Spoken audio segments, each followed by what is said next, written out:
Since May this year, over 1,300 remains or unmarked graves have been found near former residential schools for Indigenous children in Canada. However, survivors of Canada's Indigenous residential schools said these findings were just the tip of the iceberg, renewing their feelings of grief and trauma.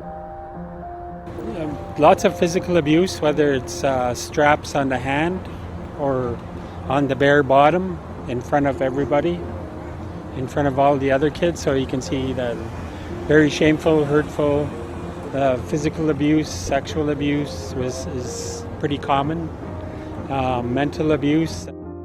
An estimated 150,000 Indigenous children across Canada were reportedly removed from their homes and forced to attend residential schools between the 1890s and as recently as 1996, during which more than 50,000 died of abuses.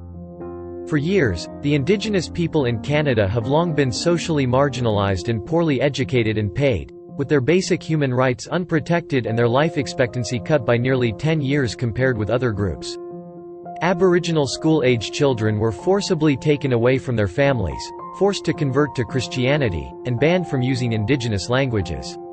This policy lasted for over a century, during which many children involved were sexually assaulted, beaten or abused to death. Like, I loved my grandparents. I would have stayed in the bush with them rather than have been, put in a residential school.